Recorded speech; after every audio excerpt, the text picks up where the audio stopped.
Yes, let's begin.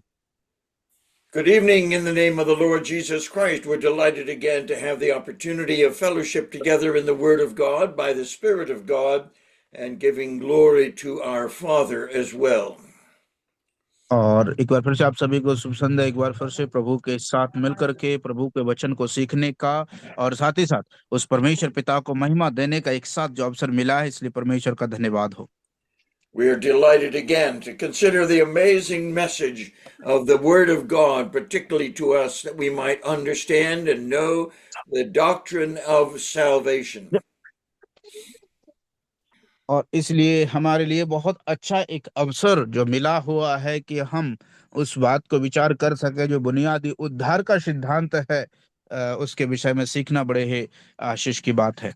And somebody might ask, well, why do you spend so long on the doctrine of salvation? And the answer is that it should affect every area of our life and every aspect of the ministry of the local assembly. और अभी कोई यदि आप मुझसे सवाल पूछेगा कि अगर तुमने इतना लंबा समय, इतना ज्यादा समय क्यों बिताया, तो उसका जवाब एक ही है, क्योंकि ये जो उद्धार का सिद्धांत है वो हमारे जीवन के हर एक परिस्थिति में जो प्रभाव डालता है। And so we need to again look at three questions that have occupied us for the last few months as we try to understand what happened when Adam sinned, the first question. Second question, what happened when Christ died? And the third question, what happened when I believe? तो इसलिए आइए अभी हम लोग जब उस सिद्धांत का अध्ययन कर रहे हैं, जिसके जिसके संदर्भित हमने तीन सवालों को उसके संदर्भ में रखा था। पहला सवाल क्या हुआ जब आदम ने पाप किया, दूसरा सवाल क्या हुआ जब प्रभु यीशु मसीह ने क्रूस पर कुर्बानी दी, और तीसरा सवाल क्या हुआ जब मैं उस यीशु मसीह पर विश्वास करता हूं। And so I would hope that as a result of our studies together over the past few months, that you have a fair group of notes to remind you of the truths that are challenged and answered by the Word of God. और मुझे ऐसी उम्मीद है कि जब हम लोग इस श्रृंखला का अध्ययन का अंतिम पड़ाव में पहुंचे हैं, तो मुझे ऐसी उम्मीद है कि आपके पास जो है साफ साफ कुछ हस्तलिपि या नोट आपके पास होंगे, कॉपी में लिखा हुआ होगा, जो कि जब आप आगे को इस अध्ययन के बारे में सोचेंगे तो आपको वो मदद कर पाएंगे। If we are going to be mature believers, then we must understand the answer to these three questions because they affect our church life and our ministry in the world and our understanding of who the Lord Jesus Christ is and what he did when he came into this world so many years ago. और ये बात बहुत जरूरी है, हमारे लिए आवश्यक हो जाती है कि हम जब एक विश्वासी होने के नाते, एक परिपक्व विश्वासी होने के नाते, ये बात जरूरी है कि उद्धार का सिद्धांत वो हमारे किन किन जीवनों के पहलुओं को प्रभावित करता है, उसको समझना बहुत जरूरी है, क्योंकि हमारे जीवन के हर एक पहलू उससे जुड़े हुए हैं। And so the first question that we asked was what happened when Adam sinned? And it takes us back to the Garden of Eden. And we remember that the Apostle Paul in Romans 5:12 explained adequate answer to what happened when Adam partook of the tree of the knowledge of good and evil. और खास तौर से पहला सवाल जिसके संदर्भ में हम लोगों ने उत्पत्ति की पुस्तक में पढ़ते हैं, तो क्या हुआ जब आदम ने पाप किया, और खास तौर से जब हम विशेष रूप से रोमियो 5 अध्याय में आते हैं, तो वहां पर पौलुस बात के विषय में स्पष्ट रूप से व्याख्या करके देते हैं कि क्या होता है जब आदम ने उस जीवन के भले बुरे ज्ञान के फल से, उस वृक्ष से उस फल को खा लिया था, तो उसके बाद क्या परिणाम निकलता है, हम लोग उसको भली भांति देख सकते हैं।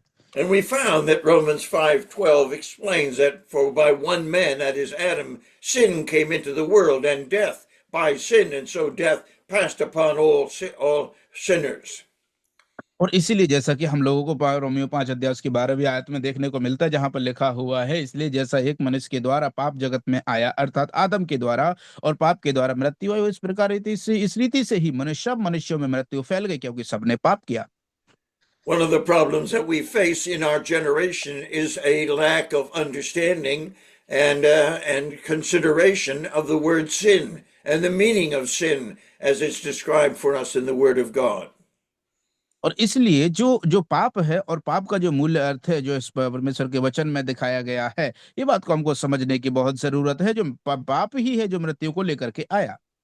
Sin is any want of conformity to the character and nature of God, by which want of conformity I am less righteous and less holy than God himself. और इसलिए जो पाप के परेशान इस प्रकार से हो जाती है कि हम जो परमेश्वर की सदृश्य परमेश्वर के स्वरूप की समानता के एकदम से विपरीत होना ही पाप को दर्शाता है। जो हम उससे नीचे हैं और निचले हैं और नीचे हैं, और वो हमसे सुप्रीम है, बड़ा है, महान है। इसीलिए हम इस बात को समझ सकते हैं कि वो उसके पाप के परिणाम का स्वरूप यही होता है कि हम उसके स्वरूप में होते हुए भी उससे दूर हैं, छोटे हैं और निचले हिस्से में हैं।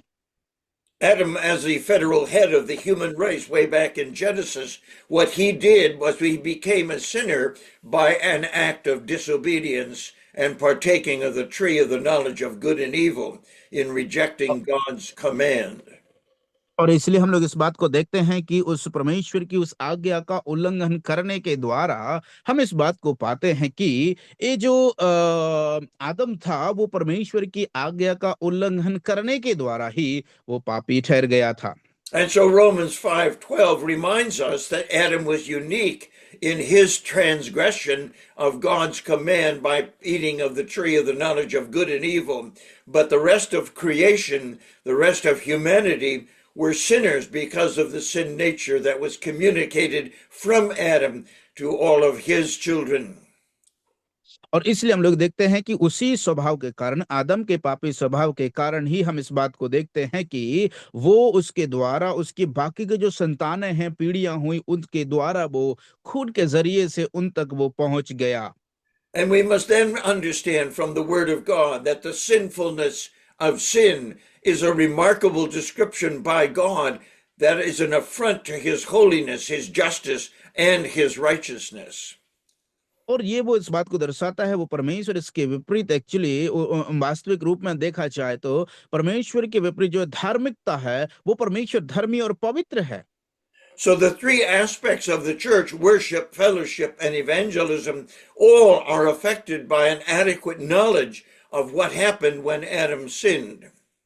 और इसलिए कलीसिया के जो तीन मुद्दे हैं, वो जो आराधना है, संगति है और सुसमाचार सेवकाई है, वो तीनों इस प्रकार से प्रभावित होते हैं। यह इस बात के आधारित है कि क्या जब जब आदम ने पाप किया, उसका परिणाम के आधारित ही इस प्रकार से इन पर प्रभाव पड़ता है। If we don't have an adequate understanding of our own sin, our disobedience, and the many words that God uses to describe our lack of holiness and righteousness, we will then not be able to aspect the worship that we're to have of God. और इसलिए जब तक हम हमारे अंदर ये इस चीज के विषय में वास्तविक सच्चाई या फिर हमें जानकारी नहीं होगी, तब तक हम वास्तविक रूप में परमेश्वर क्या चाहते हैं या परमेश्वर की ओर से हमें जो मिलना चाहिए या समझना चाहिए, वो उससे उसको समझने से हम वंचित हो जाएंगे। Because of Adam's sin, then, he received from God at that point not only a sin nature which directed his life, but also a conscience which was to guard and control and warn him of a life of disobedience and rebellion. और इसलिए जो परमेश्वर के विरुद्ध उसने अनाज्ञाकारिता दिखाई, परमेश्वर के प्रति उसने विरोध प्रदर्शन किया, सो उस व्यक्ति का जो विवेक है वो इस बात की गवाही देता है कि वो किस तरह से परमेश्वर के विरोध में चला गया। The second question that we ask is what happened when Christ died and we're driven back to God himself, who sent forth the Lord Jesus Christ into the world in order that he might provide redemption for all mankind. और दूसरा सवाल यह है कि क्या हुआ जब प्रभु यीशु मसीह क्रूस पर मर गए। उसका मूल अर्थ और वास्तविक रूप अर्थ यही निकल करके आता है कि वो परमेश्वर इसलिए उस क्रूस पर कुर्बान हुआ ताकि सारी मनुष्य जाति के लिए प्रायश्चित का बलिदान होकर के पश्चाताप का बलिदान चढ़ाए। The work of the Lord Jesus Christ on the cross is the centerpiece of all of God's dealings with man, and we need to come to an understanding and a consciousness of the significance of the death of the Lord Jesus Christ and his resurrection. और इसलिए हम प्रभु यीशु मसीह के द्वारा उस क्रूस पर चढ़ाए जाने के द्वारा जो है मृत्यु और मृत्यु के ऊपर विजय हासिल किया, मृत्यु के बाद पुनरुत्थान को, शक्ति को, सामर्थ को प्रभु यीशु मसीह के ने उस क्रूस पर चढ़ने के द्वारा प्राप्त किया है और मनुष्य जाति के लिए उपलब्ध कराया है। We are blessed to be able to gather with the Lord's people around the world who celebrate the Lord's Supper every Lord's Day and gives us the opportunity to soak our soul and marinate our mind in the great issues of the cross of the Lord Jesus Christ. लेकिन ये बात भी बहुत हमारे लिए आवश्यक होती है कि खास तौर से हर एक विश्वासी के लिए जो प्रभु यीशु मसीह में हैं, उनके लिए जो प्रमुख दिन अर्थात प्रभु का दिन, प्रभु भोज में जब शामिल होते हैं, तो ये हर एक सार्वजनिक रूप से हर एक देश में, हर एक स्थान में प्रभु के दिन में, प्रभु के स्मरणार्थ के लिए इस दिन को मनाया जाता है, जिसमें हम सब भाग लेते हैं। Adam's sin and its resulting effect upon all mankind causes us to understand the need for the work of the Lord Jesus Christ on the cross to deal with our sin and the sin of the world. और इसलिए ये बात बहुत ही आवश्यक हो जाती है कि हमारी जरूरतें, खास तौर से परमेश्वर ने हमारी जो जरूरत थी पाप के साथ में समझौता करना, उसको प्रभु यीशु मसीह के जरिए परमेश्वर ने ही उसका समझौता करवाया है।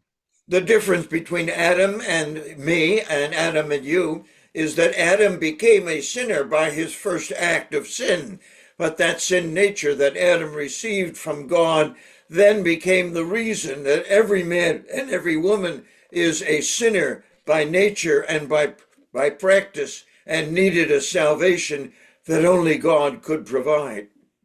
और इसलिए मनुष्य जाति को आदम के जरिए से जो है वो पाप के कारण जो परिणाम आ गया था, हमने देखते हैं उसके जीवन में परमेश्वर ने ही उसका रास्ता खोला, और वो है उद्धार का, और उद्धार का वो कार्य है जो सिर्फ सिर्फ परमेश्वर के द्वारा ही पूरा किया जा सकता था। इसलिए उसी ने उस कार्य को मानव जाति के लिए पूरा प्रभु यीशु मसीह के द्वारा पूरा किया है। And so the answer to the question what happened when Christ died is answered by the idea that the finished work of Christ, when the Lord Jesus Christ in John 19:30 said, "It is finished," at the cross, he had reminded the world and us that the work of the cross was adequate, sufficient, and satisfied all the demands of God.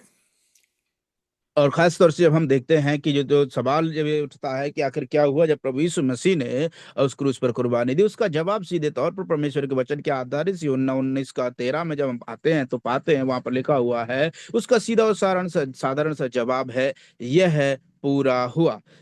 जो परमेश्वर ने मनुष्य जाति के उद्धार के कार्य को जो उसके लिए पर्याप्त था और संपूर्ण रूप से प्रभु यीशु मसीह के द्वारा उस कार्य को हम पूरा होते हुए पाते हैं, जिसने क्रूस पर चढ़ने के द्वारा उस कार्य को पूरा किया है, और उसने कहा भी यह पूरा हुआ। And the more conscious we are of our sin, which was passed from Adam down to us and our own misbehavior and transgression, the more we are aware of the need to have the work of the Lord Jesus Christ on the cross applied to our life when we believe the gospel of the Lord Jesus.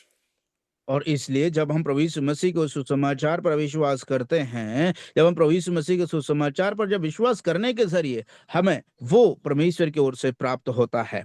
And so there were three great works that were accomplished when the Lord Jesus Christ hung on the cross and suffered as a substitute for mankind and for his sins. One is redemption, the second one is reconciliation, and the third great work is propitiation. और इसलिए हम जब देखते हैं प्रभु यीशु मसीह ने उस क्रूस पर चढ़ने के द्वारा मुख्य रूप से तीन कार्यों के और तीन मूलभूत बिंदुओं को उन्होंने दर्शाया और उन कार्यों को पूरा किया है। पहला जो है वो है छुटकारा, दूसरा है जो है मेल मिलाप, और तीसरा है प्रायश्चित का बलिदान चढ़ाना। ये तीनों कार्य हैं वो प्रभु यीशु मसीह के द्वारा पूरे किए गए हैं। छुटकारे का कार्य, मेल मिलाप का कार्य और पश्चाताप का, प्रायश्चित का बलि चढ़ाना स्वयं प्रभु यीशु मसीह ने उस क्रूस पर चढ़ने के द्वारा पूरा किया है। And so the work of the cross of the Lord Jesus Christ resulted in the payment or the redemption for mankind as it's described in 1 Peter chapter 1 and verse 18, that we're not redeemed from our sin with corruptible things, but with the precious blood of the Lord Jesus Christ. और इसलिए हम इस बात को देखते हैं कि जिस प्रकार से पतरस हमें इस बात को स्मरण दिलाते हैं, जहां पर वो कहते हैं कि हमारा जो जन्म है वो नाशवान बीज के द्वारा नहीं वरन अविनाशी बीज के द्वारा हुआ है। The second great work is reconciliation, and 2 Corinthians 5 tells us that when the Lord Jesus Christ was dying on the cross, God was in Christ reconciling the world unto himself. And that amazing work made man savable by what the Lord Jesus Christ did when he paid the penalty for our sin. और जब हम पहला कुरिन्थियों 5 अध्याय जब हम आते हैं तो वहां पर हम इस बात को पाते हैं कि प्रभु यीशु मसीह ने किस प्रकार से जो मनुष्य जाति के साथ परमेश्वर यीशु मसीह के द्वारा अपने आप ही स्वयं ही मेल कराया है, और वो जो मेल कराने की जो कीमत थी उसको प्रभु यीशु मसीह ने किस प्रकार से क्रूस पर चढ़ने के द्वारा अदा किया है। There are many other things that took place beside these two great works. And the third work is propitiation. That is, that God is satisfied with the work of Christ on the cross, and he raised him from the dead in order to prove the effectiveness of the work of the cross and the provision of salvation for all who believe. और इसलिए हर एक जो तीसरा कार्य है, तीसरा मुख्य मूलभूत आधार है, वो है प्रायश्चित का बलिदान चढ़ाना।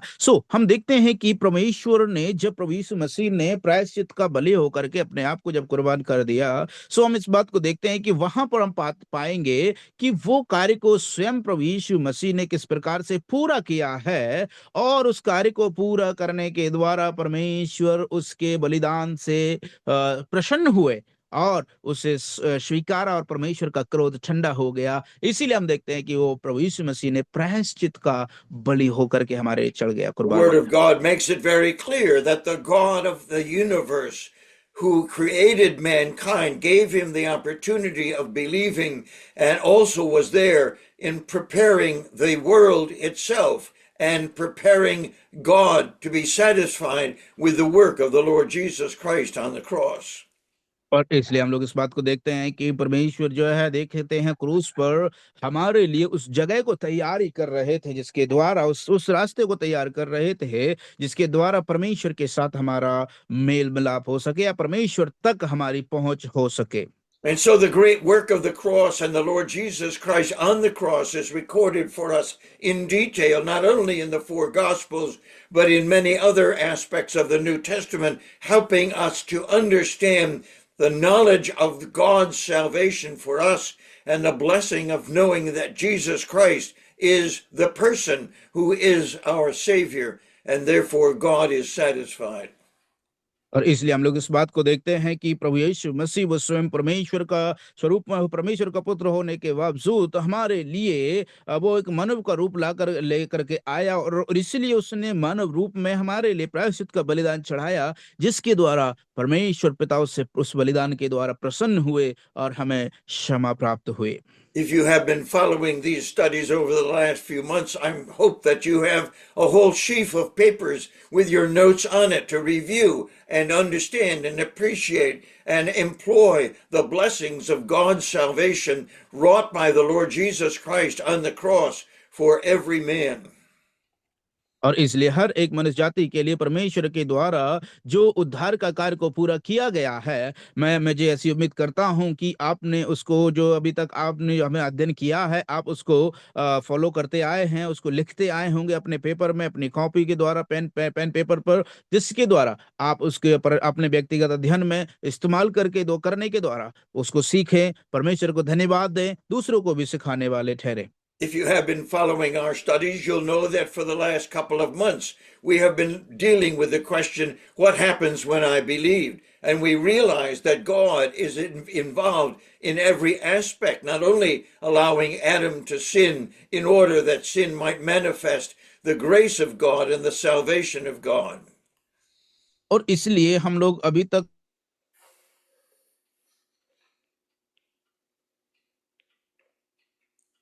इन मुद्दों पर चर्चा करते चले में,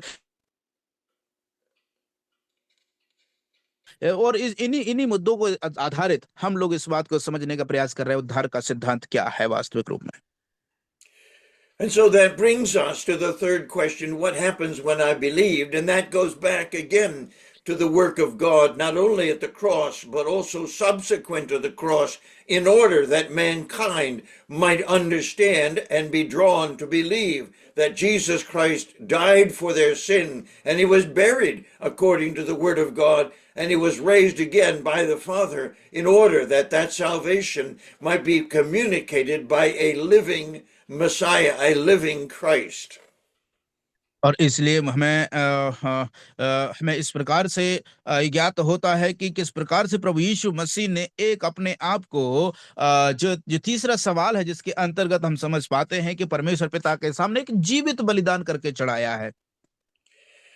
And so, as we look at the long list of the blessings of God's salvation, we see them found in a one verse in Ephesians chapter 1, that God reminds us that God has blessed us with every spiritual blessing in the heavenly places in the Lord Jesus Christ.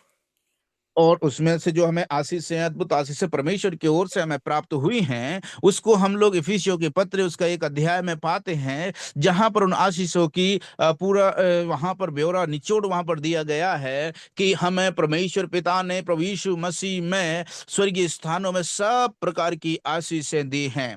And there are a number of theologians who have tried to isolate the many aspects of what God does in our lives and for us when we trust Jesus Christ as our Savior. और कई ऐसे theology जो शास्त्र की शिक्षा ज्ञान देने वाले लोग हैं, इस प्रकार से वो समझाने का प्रयास कोशिश में लगे रहते हैं कि वास्तविक रूप में इसका मतलब क्या निकल करके आता है, और इसका जो मतलब एक मानो एक अकेलापन में हमको लेकर के आते हैं।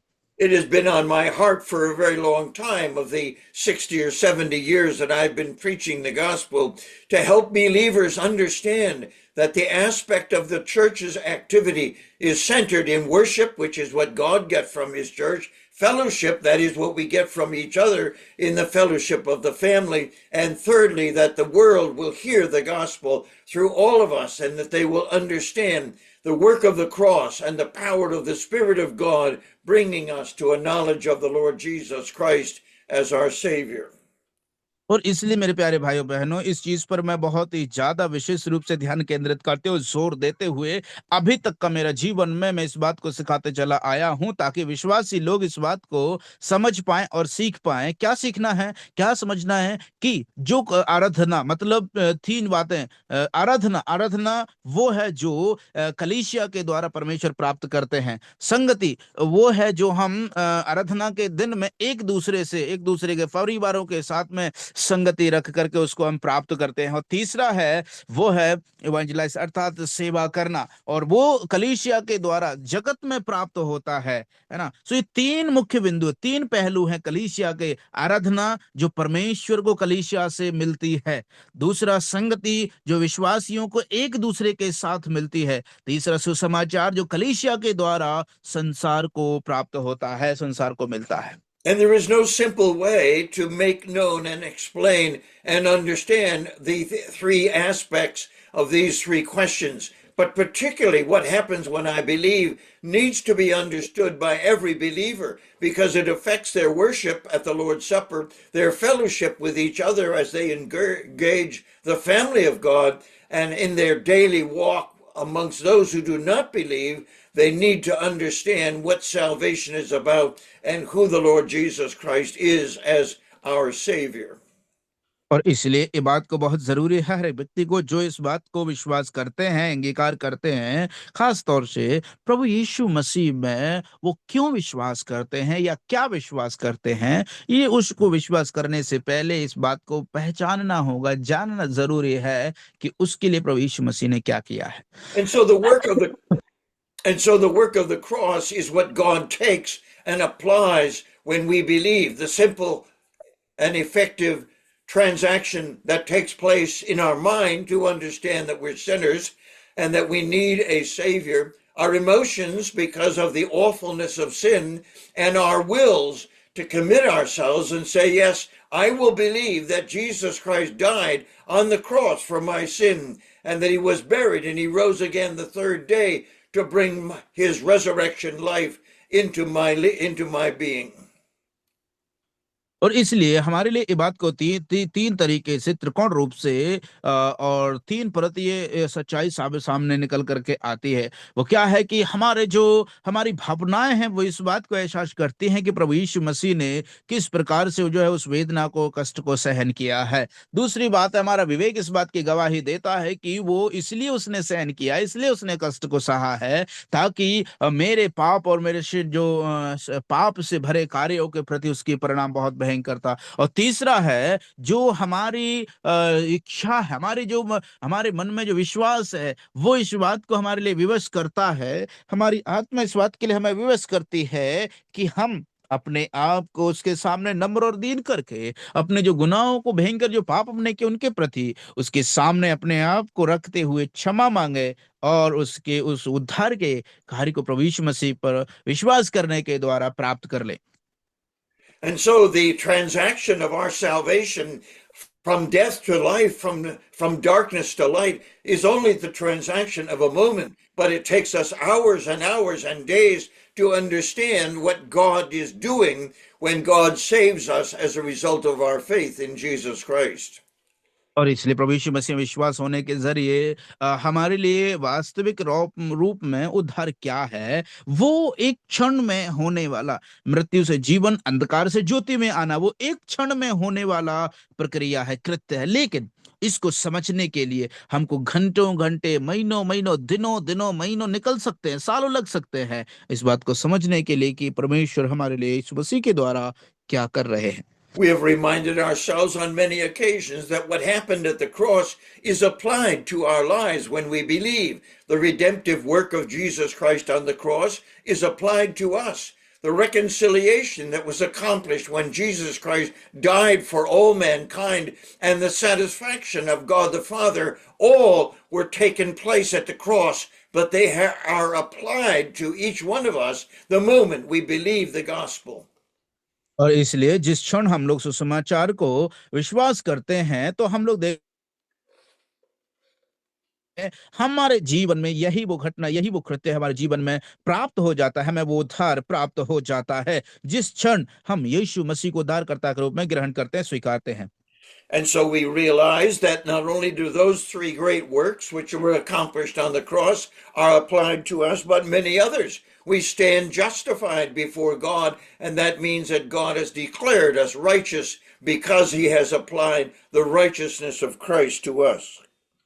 और इसलिए वो परमेश्वर ने हमें इसलिए धर्मी ठहरा दिया है, इस बात को हम समझ जा सकते हैं। प्रभु ने इस बात की घोषणा कर दी क्योंकि उसने यीशु मसीह को धर्मी ठहराया है और हम विश्वास करने के द्वारा हम भी उसके द्वारा धर्मी ठहराए जाते हैं। We are told that we are sanctified, which means that we are set apart to God. We belong to God. He has bought us with the precious blood of Christ, and our responsibility is to understand that we are not ourselves, and we have been sanctified by the work of God on the cross, which has been applied to each one of us the moment we believe. और इसलिए जिस क्षण हम लोग उस पर विश्वास करते हैं, वो ये भी दर्शाता है कि हमारा उसने शुद्धिकरण किया है, हमें पवित्र ठहराया है, हमें धर्मी ठहरा दिया है। सो यह बात, यह शुद्धिकरण, पवित्रीकरण जो है कब होता है? पवित्रीकरण मतलब उसने हमें पवित्र किया है, अर्थात उसने परमेश्वर के लिए हमें अलग करके ठहराया, अलग रखा है। इसका मतलब यह है कि परमेश्वर ने हमें इस संसार में से, या जो हमारी अवस्था से, वहां से हमें अलग करके पवित्र ठहराया है। इसलिए हम अपने अपने खुद के नहीं हैं, क्योंकि हम परमेश्वर के हैं, क्योंकि उसी ने हमें पवित्र ठहराया, उसके लिए हम धर्मी ठहराए गए हैं। We spent 2 studies on the subject of forgiveness, realizing the enormous work of God in forgiving our sin, past sin, present sin, and future sin, and that we are totally forgiven of all of our transgressions, all of our disobedience, and that forgiveness cleanses us from all unrighteousness. और इसलिए हम लोग देखते हैं कि वो हमारे पाप को हमें क्षमा मिल चुकी है, वो हमारे पापों का जो परिणाम था उसकी सजा से हमें मुक्ति मिल चुकी है, और इसीलिए वो हमें जब क्षमा मिली है, मुक्ति हमें मिल चुकी है, तो वही बात है, प्रभु यीशु मसीह के द्वारा हमारे सब पापों का शुद्धिकरण, पवित्रीकरण हुआ है। We spent 1 or 2 studies looking at the fact that we were co-joined to Christ. in an amazing work of God. God placed us in Christ so that when Christ died, we died. When Christ was raised, we were raised. When Christ ascended into glory, we ascended with him. And when Christ sat down, as the work was finished at the right hand of the Father, we sat down as well, because our life is a life of being at rest, because the work of God was finished on the cross and finished in our salvation. और इसलिए हम लोग देखते हैं कि जब प्रभु यीशु मसीह जो है पिता के सामने जाकर के दाहिनी ओर बैठा है, तो हम भी उसके संग बैठाए गए हैं पिता के परमेश्वर के साथ में। हम जैसे यीशु मसीह उठाया गया, वैसे भी हम भी उठाए जाए गए हैं। और इसीलिए हम जो प्रभु यीशु मसीह को जो प्राप्ति हुई, उपलब्धि हुई, उस पर विश्वास करने के द्वारा हम भी उसी के समानता में परिवर्तित हो गए हैं। We had one study together which reminded us that we are acceptable to God, not because of what we do, but because of what God has done on our behalf. And he's made us acceptable because we have been placed in Christ. And when God looks at us, he sees us in Christ. And that reminder is to give us the satisfaction that what Christ did on the cross and what he did when I believed is enough for my salvation. और इसलिए हम लोग देखते हैं कि इस बात को हम जो प्रभु यीशु मसीह को जब हम ध्यान से देखते हैं, तो हमें इस बात का स्पष्टीकरण होता है कि जो परमेश्वर ने हमारे लिए जो कार्य को किया है ना, वो पर्याप्त है, वो संपूर्ण है, वो काफी है और वो सिद्ध है। जो उस कार्य को प्रभु यीशु मसीह ने उस क्रूस पर उद्धार के कार्य को हमारे लिए पूरा किया है। We need to understand as well that when we receive the gospel of the Lord Jesus and receive the Lord Jesus Christ as our Savior, God himself takes up his residence in us. The Holy Spirit becomes resident in our lives. The person, Jesus Christ himself, now lives in us. And that life is the life of God, which makes it possible for us to enjoy and appreciate all that God has provided for us in our salvation.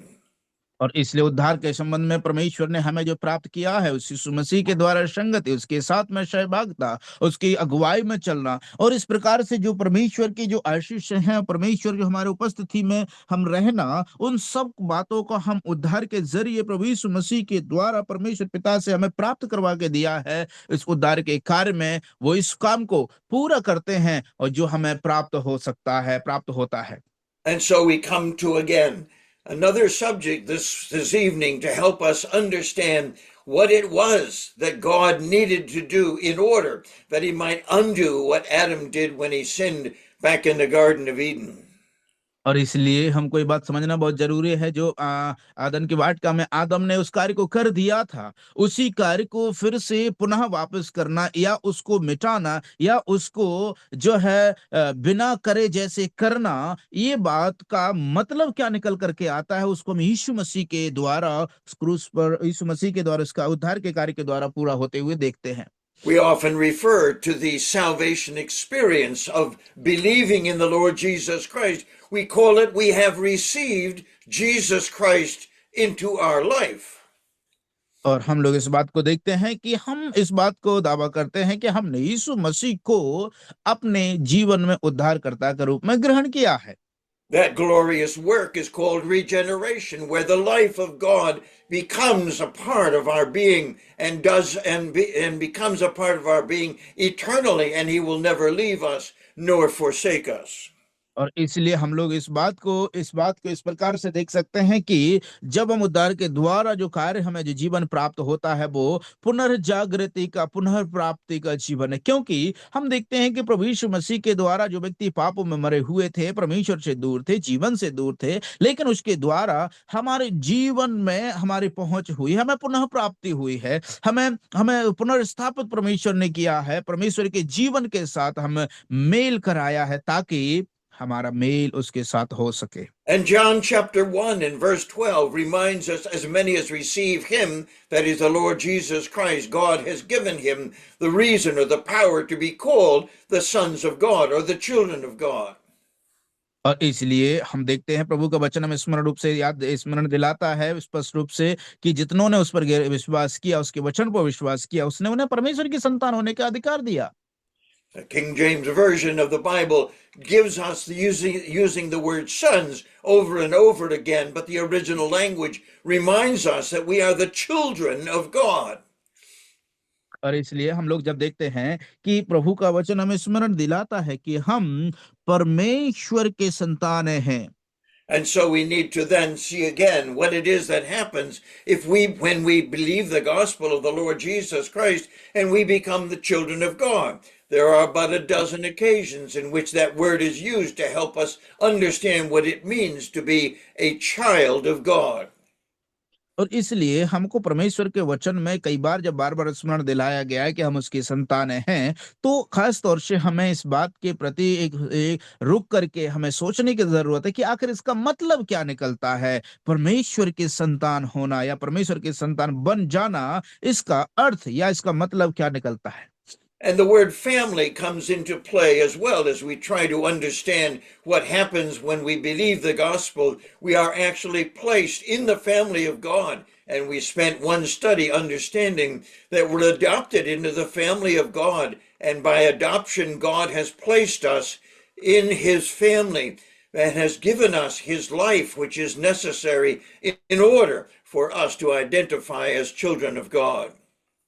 और इसलिए हमको ये बात जरूरी है समझना कि उसने हमें इस बात की पहचान करने के लिए कि हम परमेश्वर की संतानें हैं, हमारे अंदर परमेश्वर का आत्मा भेज दिया है और हमारे अंदर परमेश्वर का आत्मा दिया है, जिसके द्वारा हम उसको पहचान कर सके कि हम उसकी संतानें हैं, जो हमारे जीवन में हमें स्मरण दिलाता है। More than 100 times in the Old Testament, God refers to the family and its establishment by God as a man and a woman married together who have children, and that they are a family, and that family is designed to reflect and to radiate the nature of God as our Father, the Lord Jesus Christ as our Savior, and perhaps we could call him our brother, and the Holy Spirit our comforter.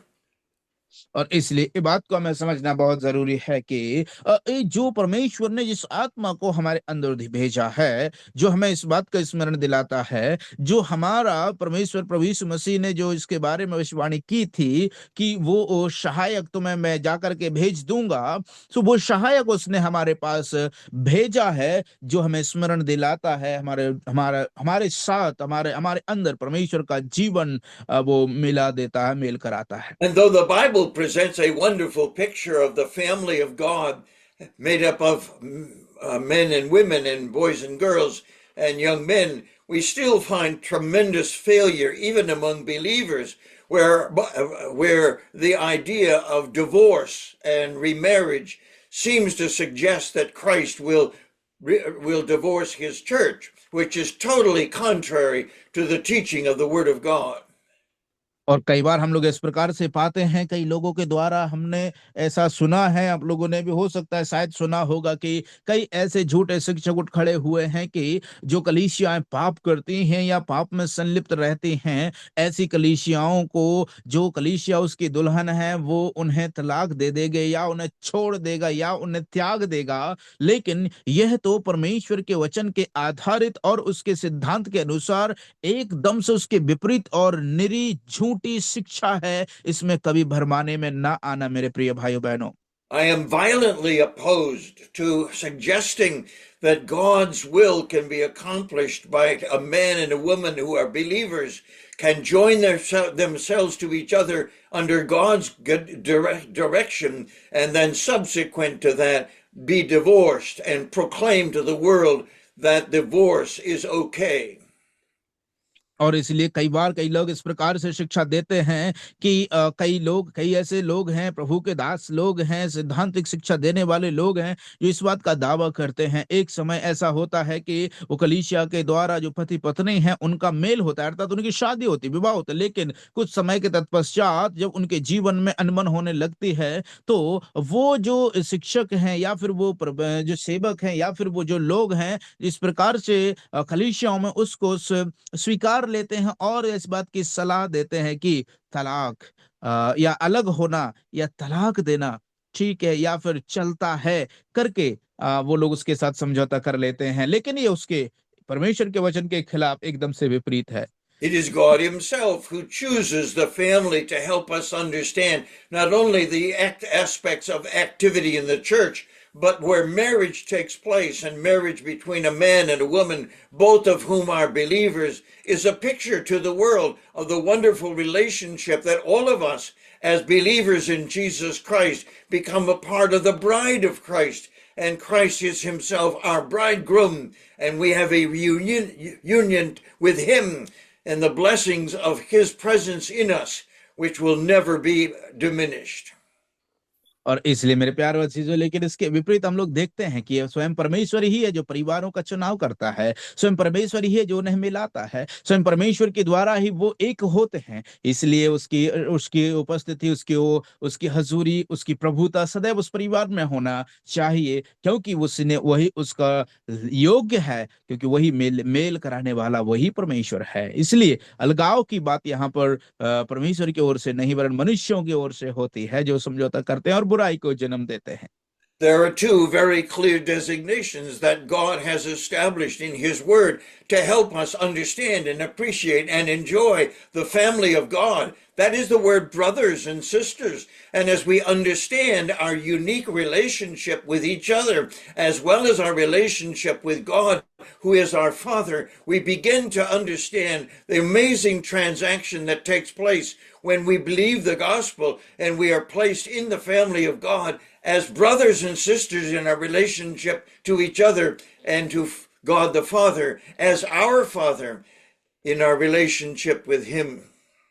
और इसलिए जिस प्रकार से हम देखते हैं परमेश्वर ही है जो एक परिवार में जो है हमें रखते हैं, हमारा मेल कराते हैं, और जो रिश्ता है वो परमेश्वर के जिस प्रकार से परमेश्वर हमें उसके नाम से जो हमारा एकता का जो रिश्ता है वो है भाई और बहनों का है। इसलिए हम भाई और बहन होकर के एक दूसरे से परमेश्वर के साथ में, परमेश्वर के परिवार में एक एक साथ में एकता में जुड़ जाते हैं, एक कड़ी में जुड़ जाते हैं। इसीलिए हम उस प्रभु यीशु मसीह के द्वारा उस एकता की कड़ी का अनुभव करते हैं अपने जीवन में। उन बातों को, उन सच्चाइयों को पहचान करके हम अपने जीवन में उस एकता का आनंद उठाते, लुत्फ उठाते, क्योंकि उसको परमेश्वर ने ठहराया है, परमेश्वर मेल कराता है। The Apostle John, in his wonderful epistle, 1 John, reminds us over and over again that we are brothers and sisters in this family. He also helps us to understand in chapter 2, along those middle verses, where we are a part of the family of God, but there are little children, people who have trusted Christ recently. There are young men and young women who are believers for some time, and then fathers and mothers who are the ones who have been longest in the family of God. और इसलिए मेरे प्यारो हम लोग देखते हैं कि जो परमेश्वर ही, जैसे ये पहला यूहन्ना जो है हमें इस बात को स्मरण दिलाता है कि हम मसीह के परिवार में भाई बहन, आपस में भाई बहन एक दूसरे के अंग हैं। सो हम देखते हैं कि कई लोग जो हैं एक परिवार में जो है माता पिता होते हैं, बच्चे भी होते हैं, भाई बहन भी होते हैं। ठीक वैसे ही परमेश्वर के वचन में हमें स्मरण दिलाते हैं कि हम उस परमेश्वर के द्वारा परमेश्वर की संतान होने के नजरिए से और प्रभु के वचन के आधारित यदि हम देखें तो उसने हमें एक परिवार के, अर्थात परमेश्वर के परिवार के अलग अलग भाई और बहन करके उसने जो एकता का जो कटिबंध ठहराया है कि हम मसीह के कारण, मसीह में हम एक दूसरे के भाई बहन हैं। In 1 John chapter 2, verse 13, we are reminded together with verse 12 and verse 10, 11, and 12, where we are reminded of the structure of the family of God, and that when we believe the gospel, we are placed in that family, and that family is made up of fathers and mothers who have been long in the gospel, who have known the Lord, and who have been teachers to those of us who are younger. और इसलिए मेरे प्यारे अजीजों, जब हम लोग पहला यूहन्ना उसका 2 अध्याय से 13 से लेकर के 16 तक हम लोग पढ़ते हैं, तो वहां पर हम इसके विषय में स्पष्ट रूप से पढ़ते हैं कि जो तुम्हारे लिखता हूं, जो आदि से तुम उसे जानते हो, जवानों में तुम्हें इसलिए लिखता हूं कि तुमने उस दुष्ट पर जय पाई। हे बालकों, मैंने तुम्हें इसलिए लिखा है कि तुम पिता को जान गए हो, और हे पिताओं, मैंने तुम्हें इसलिए लिखा है। तो इसलिए यहाँ पर हम लोग देखते हैं कि वो यूहन्ना जो है इस बात बात के विषय में बता रहे हैं कि हे पिताओं, हे जवानों, हे बालकों। वो इस प्रकार से परिवार के साथ में उस उन शब्दों का इस्तेमाल करता है जो एक परिवार के साथ में संबंध रखती है और मेल खाती है। The Apostle John in chapter 2, beginning in verse 13, he isolates the fathers, the young men, and the children to help us understand the depth of growth that takes place in the life of the believer. From the time they first trust Jesus Christ as little children, they pass through that experience of young men when they are strong and the Word of God abides in them. And then they become fathers and mothers because they have brought people into the family of God through their testimony. और इसलिए हम लोग इस बात को देखते हैं कि पहला यूहन्ना उसका 2 अध्याय 13वीं आयत में वो 3 मुद्दों पर 3 अलंकारिक शब्दों का इस्तेमाल करता है: पिताओं, जवानों और बालकों। सो ये जो 3 शब्द जब उसने इस्तेमाल किए हैं, सो वो इस बात को इस बात को समझाने का प्रयास कर रहे हैं कि ये वो समय था जब हम बालकों के समान, जब हम उस पर विश्वास करते हैं, अंगीकार करते हैं यीशु मसीह को, विश्वास करने के द्वारा जब हम उसमें बढ़ते हैं तो हम जवान होते चले जाते हैं।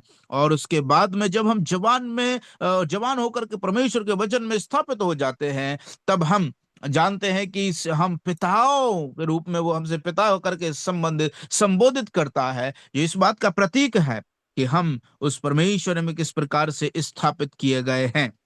If we look at these three designations in reverse order, we see the growth and development that takes place in the life of the believer and should show up in our lives as well.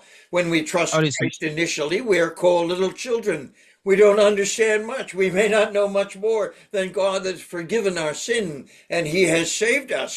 And then we move from the position of little children to the position of young men or young men, and I think we can add young women. And then as we grow in grace and in victory over the enemy, we are called fathers and mothers because we have been so long in the faith, and we can exemplify the life that should be practiced by the little children and by young men and young women. और इसलिए मेरे प्यारे भाइयों बहनों, इस चीज को हमें स्पष्ट रूप से हमें ये बात को समझना बहुत जरूरी है, परीक्षण करना बहुत जरूरी है, क्योंकि खास तौर से जो परमेश्वर का वचन में जो श्रृंखला क्रम दिया गया है, कैसे इसकी प्रगति होती है, बालकों से शुरुआत होकर के जवानों पर स्थापित होकर के फिर पिताओं में जाकर के जब वो परिवर्तित होती है। सो इस श्रृंखला को हमें समझना बहुत जरूरी है, इस क्रम को हमको समझना बहुत जरूरी है। The Apostle Peter reminds us at the end of his first epistle, grow in grace and in the knowledge of the Lord Jesus Christ. What Peter is saying there is that there are two aspects that have to do with growth. Grow in grace. That word grace is translated gifts. Grow in the gifts as you understand more and more the gifts that God has given to you in order that you might live a life that is pleasing to Him and like the Lord Jesus Christ. और इसलिए मेरे प्यारे भाइयों बहनों, प्रभु यीशु मसीह के स्वरूप में हम लोग जब पतरस की पत्री में आते हैं, तो हम लोग देखते हैं वहां पर वो इस बात का पहले पतरस की पत्री में उसका अंत में वो यही बोलता है कि तुम अभी प्रभु यीशु मसीह के ज्ञान और उसके अनुग्रह में परिपक्व होते चल जाओ, बढ़ते चले जाओ। सो ये बात हमें बहुत जरूरी है, प्रेरित करती है कि हमें भी प्रभु यीशु मसीह में, उसके ज्ञान में, उसकी परिपक्वता में बढ़ते, उसके अनुग्रह में बढ़ते चले जाना है। And so we would ask the question, what are the ingredients of growth? Well, we look at our own selves and realize there needs to be a good diet, and that good diet will go through our body. There needs to be exercise, there needs to be discipline, and many other aspects which bring a young child in ignorance into a place of young men and young women as strong in the Word of God.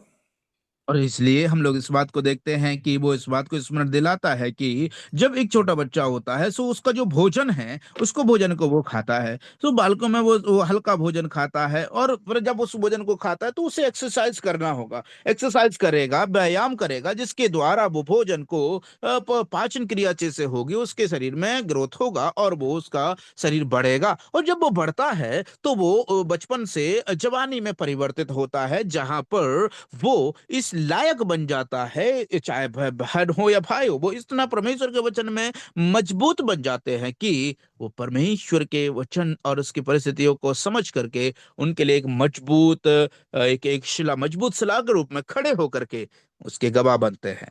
And so Peter's last word as he closes his epistle is really a command: grow.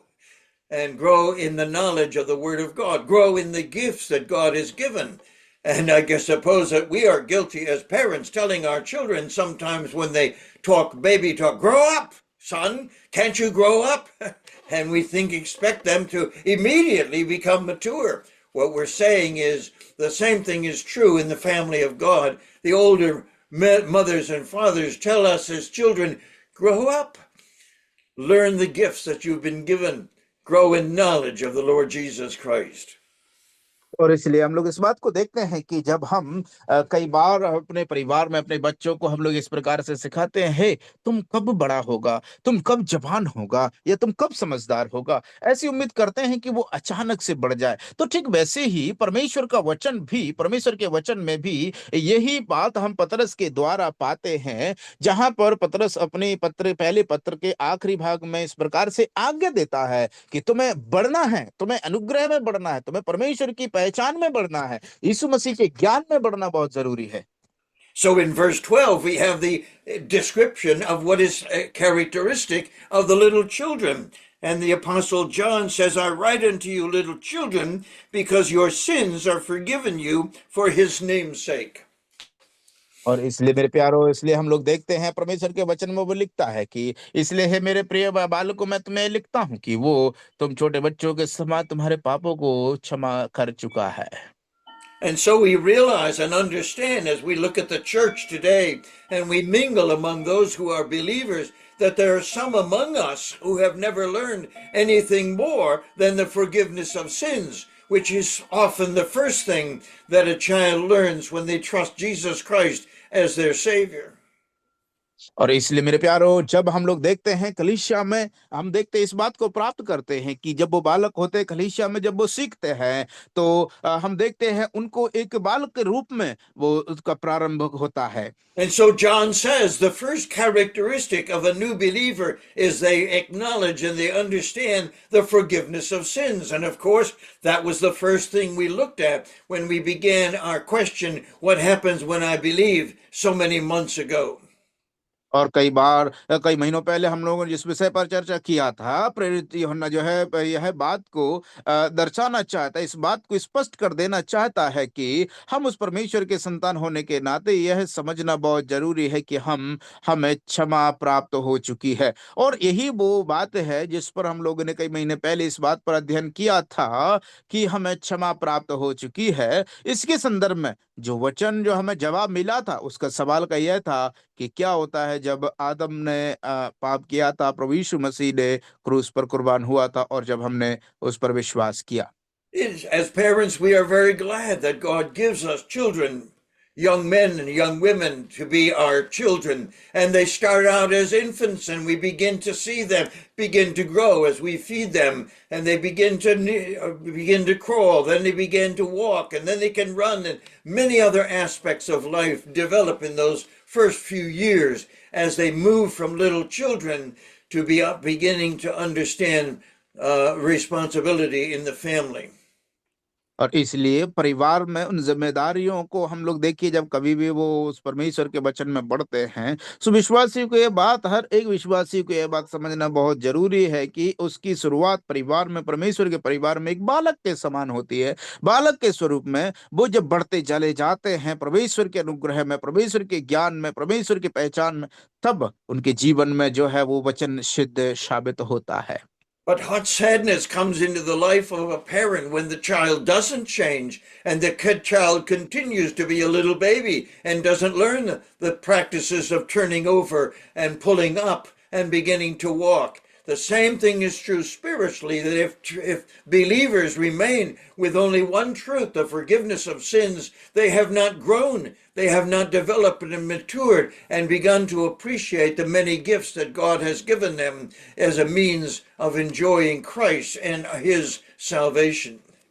और इसलिए मेरे प्यारे अजीजों, ये बात को हमें समझना बहुत जरूरी है कि ये जो उद्धार का सिद्धांत है, ये बात को जैसे कि मानो एक बालकों के समान जब हम उदाहरण ले रहे हैं, तो यदि एक छोटा बालक होता है, अगर वो उसका शरीर में, डील डॉल में, हाथ पैर में, बोलने में, चलने फिरने में अगर वो बढ़ोतरी नहीं करता है, उसके शरीर में बढ़ोतरी नहीं होती, उसके बोल चालने में परिवर्तन नहीं आते हैं, तो उसके जो माता पिता अभिभावक हैं, वो क्या करेंगे? चिंता में पड़ जाएंगे। वो सोचने लगेंगे कुछ तो समस्या है, कुछ तो इस व्यक्ति बच्चे के साथ में गलत हो रहा है, वो चिंता करने लगते हैं। ठीक वैसे ही मेरे प्यारे अजीजों, हमारे आत्मिक जीवन से भी यही संदर्भ लागू होता है। जब हम सिर्फ सिर्फ पाप की क्षमा के संदर्भ में रह जाते हैं, सिर्फ इसी में संतुष्ट हो जाते हैं, इसका मतलब यही होता है कि हमारे जीवन में कहीं ना कहीं कमी है, आवश्यकता है हमें और अधिक सीखने की और अधिक आगे बढ़ने की और जानने की। The second stage that John isolates in these verses is the fact that moving from little children to young men, there are three aspects of truth that should be manifest in those who have been saved for some time. And John tells us, I write unto you, young men, because you are strong, strong in the truth, strong in faith, strong in love, strong in hope. And the word of God abides in them. The word of God has found development in their hearts. And thirdly, that you have overcome the wicked one and they've been victorious over the temptations of Satan. और इसलिए मेरे प्यारे अजीजों, हम लोग इस बात को देखते हैं कि परमेश्वर ने हमारे जीवन में यही तो चाहा है, हमें जीतना है। हमें परमेश्वर के हर एक हथियार को बांध करके परमेश्वर के अनुग्रह में बढ़ते हुए हर एक शैतान के परीक्षणों को, प्रलोभन को और जो वो हमें डालता है, उनसे हमें बचाव करते हुए परमेश्वर के अनुग्रह में बढ़ते चले जाना है। And so stand in front of the mirror of the Word of God even tonight and ask yourself, are you a strong young person, young man, young woman in the Word of God? Are you strong because of your faith and your hope and your love? Is it clear in your life that you have the Word of God abiding in you and that you can refer everything in your life to some aspect of truth in the Word of God, and that the wicked one has not overcome you and challenged your faith and brought you to unbelief and disobedience? और इसलिए मेरे प्यारे अजीजों, हमारे अभी परमेश्वर के वचन में आज रात्रि के सामने हमें खड़े होकर के उस परमेश्वर के वचन के आईने में खड़े होकर के हमें जानना बहुत जरूरी है, क्या हमारे जीवन में परमेश्वर के अनुरूप हमारे जीवन में पवित्रता है?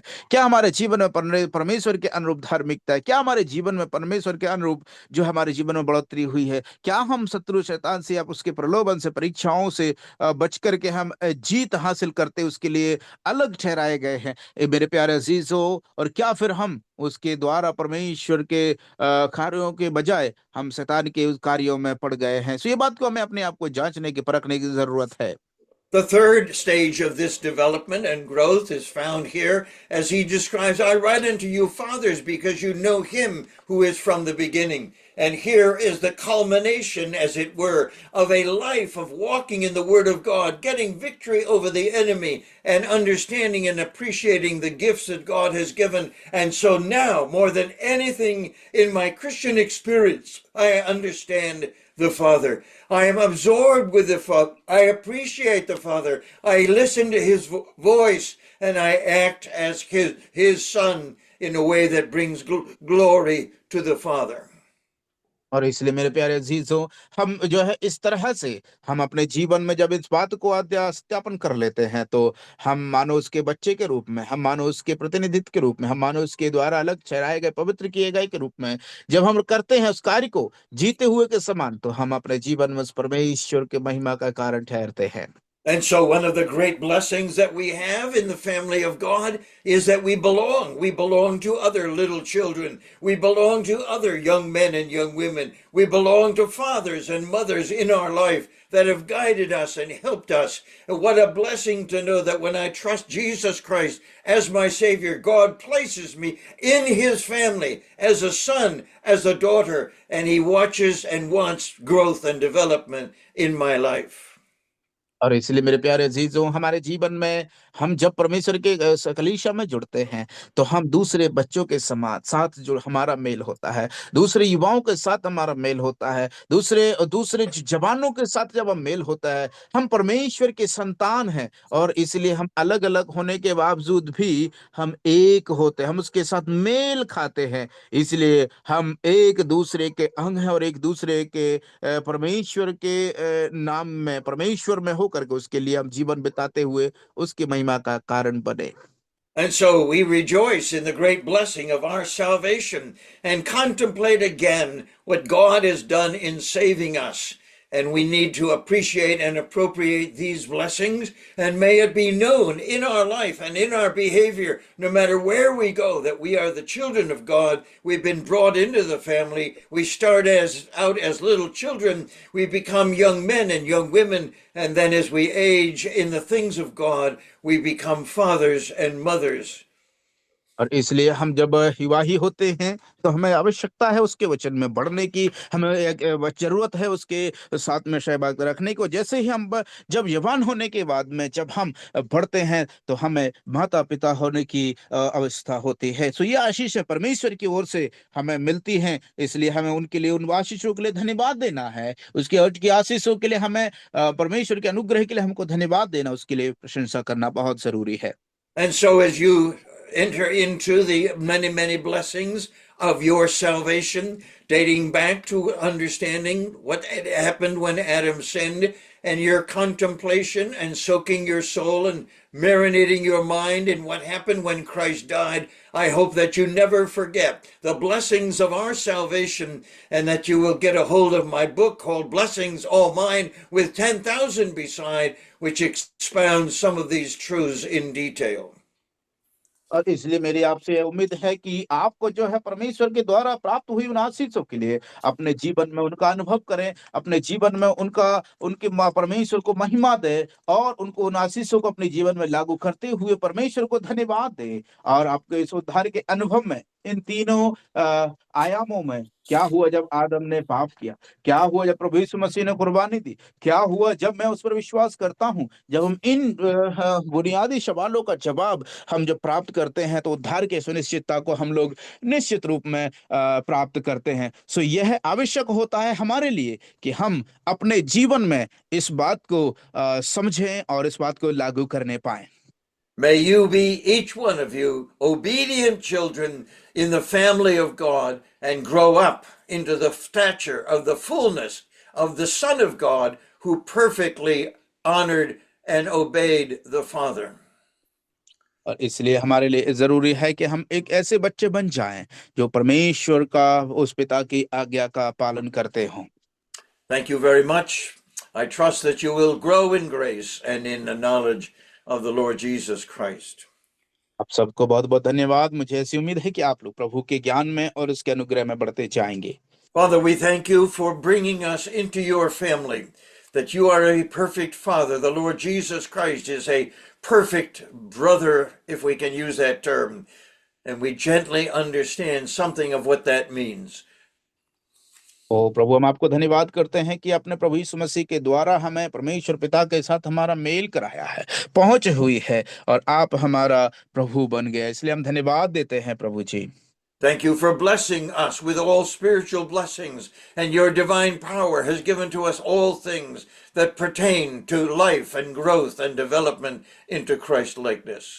और इसलिए मसीह की पहचान में, हमारे जीवन में बढ़ोतरी के लिए और परमेश्वर की महिमा के लिए जो ठहराया गया है, वो आपने हमारे जीवन में चुनाव किया है। इसलिए हम आपको धन्यवाद देते हैं। We offer you our thanks for saving us through Jesus Christ our Lord. Amen. आमेन। हम धन्यवाद देते प्रभु यीशु मसीह के नाम में, आपने हमें बचाया है, इसलिए धन्यवाद प्रभु यीशु मसीह के नाम में। आमेन।